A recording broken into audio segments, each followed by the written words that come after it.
लोकसभा चुनाव को लेकर बिहार में राजनीतिक सरगर्मी तेज हो चुकी है। प्रशांत किशोर का जनसुराज यात्रा भी लगातार जारी है। यात्रा के 215वां दिन बीत चुके हैं। इस दौरान प्रशांत किशोर ने अपनी बातों को आम जनता के सामने बड़े ही बेबाकी से रखा है। वे केंद्र की नरेंद्र मोदी सरकार ही नहीं बल्कि राज्य की नीतीश व तेजस्वी सरकार पर भी जमकर निशाना साधते रहे हैं। उन्होंने जनसंपर्क के क्रम में लोगों से अपील की है कि वे आने वाले चुनाव में नरेंद्र मोदी हो या लालू प्रसाद यादव व तेजस्वी यादव हों या नीतीश कुमार हों, किसी पर भी भरोसा नहीं करें। उन्होंने अपील किया है कि वे खुद पर भरोसा करें। यहाँ तक उन्होंने कहा कि आप प्रशांत किशोर पर भी भरोसा न करें बल्कि आप खुद अपने आप पर भरोसा रखें और अपने बच्चों का चेहरा देखकर मतदान करें। जनता की सरकार बनाएं, आपकी समस्याओं का समाधान तभी संभव है। उन्होंने लोगों को आगाह किया कि आपको वोट के समय बहुत प्रकार का प्रलोभन दिया जाता है। पैसे से लेकर मुर्गा भात तक की व्यवस्था प्रत्याशियों की ओर से की जाती है। आप याद रखो, पैसा लेकर और वोट के दिन मुर्गा भात खाकर अगर आप मतदान करेंगे तो आप अपना वोट नहीं बल्कि अपने बच्चे का भविष्य बेच रहे होंगे। क्या कुछ कहते हैं प्रशांत किशोर, आइए सुन। कोई कुर्ता पैजामा पहन के दिख गया तो उसको पकड़ के आप कह रहे हैं भैया तनी राशन कार्ड दिवा दीजिए, ए भैया तनी हमारा कहीं नाली गली बनवा दी, ए भैया तनी लड़का के रोजगार दिवा दी।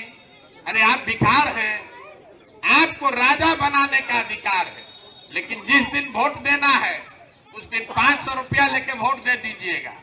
भैया 500 रुपया लेके मुखिया को वोट दीजिएगा तो मुखिया जी आकर इंदिरा आवास में 20,000 रुपया नहीं लेंगे तो हरिश्चंद्र रहेंगे।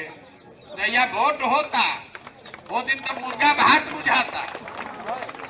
वोट के दिन आपको मुर्गा भात दिख रहा है, पाउच दिख रहा है, 500 रुपया दिख रहा है। और जब गांव में जा रहे तो आदमी कह रहा है कि मुखिया बड़ा चोर बा। अरे भाई जहिया 500 रुपया लेते रहो दिन ना बुझात रहे। 500 रुपया लेकर अगर आप अपना वोट बेचिएगा तो आप अपने बच्चों का भविष्य बेच रहे हैं। एक दिन मुखिया का जो चुनाव लड़ रहा है 500 रुपया देगा, जो विधायक का चुनाव लड़ रहा है 1,000 रुपया देगा, लेकिन जीत कर जब आ जाएगा तो आप ही से 1,000 के बदले 20,000 रुपया वसूलेगा। ले रहा है ना इंदिरा आवास में 20,000 रुपया आपसे ले रहा है ना। अपने बच्चों के लिए जगिए, नहीं जगिएगा नहीं सुधरिएगा तो लिख कर रखिए, जिस गरीबी बदहाली में आपका जिंदगी बीता है आने वाली पीढ़ी और बच्चों की भी जिंदगी उसी गरीबी और बदहाली में बीतेगी। कोई इसको नहीं सुधार पाएगा।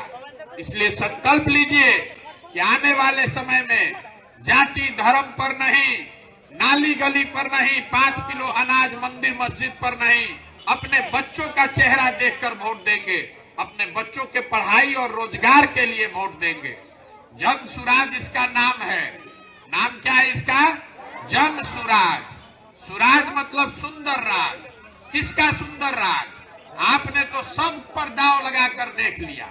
आपने कांग्रेस को वोट दिया, मोदी को दिया, लालू नीतीश को दिया, किसी ने आपका जीवन नहीं सुधारा।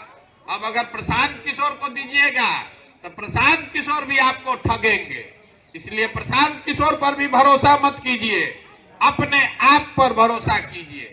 जनता का सरकार होना चाहिए, आपकी सरकार होनी चाहिए, यही अभियान है। इसीलिए इसका नाम है जन सुराज। इससे एक दिन पूर्व प्रशांत किशोर ने बिहार के उप मुख्यमंत्री तेजस्वी प्रसाद यादव के ऊपर जमकर निशाना साधा था।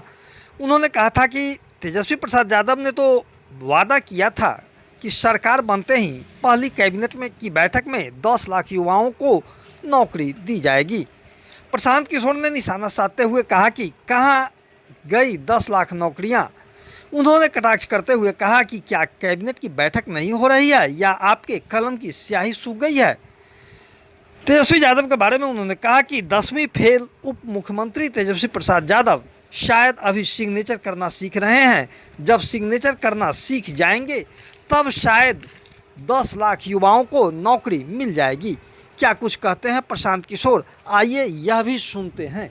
जैसे लोगों ने तो ये कहा था कि हम पहले कैबिनेट में पहला सिग्नेचर ही यही करेंगे, उससे 10 लाख नौकरी मिल जाएगी। तो ये दिखाता है उस आदमी की अज्ञानता कि अगर आपके पास 10 लाख नौकरी देनी है तो भी आप एक कैबिनेट में एक साइन करके कैसे। इसके लिए व्यवस्था है, क्राइटेरिया है। जब पद होने चाहिए, पद का सृजन होना चाहिए, पद पर बहाली की प्रक्रिया है, तो लोगों को, लोग ने गलती करी वो छोड़ दिए, उस नेता की सोच देखिए। कह रहे हैं घूम घूम कर पूरे बिहार में कहा कि हम आएंगे और पहले ही कैबिनेट में पहला ही सिग्नेचर करेंगे कि 10 लाख लोगों को नौकरी मिल जाएगी।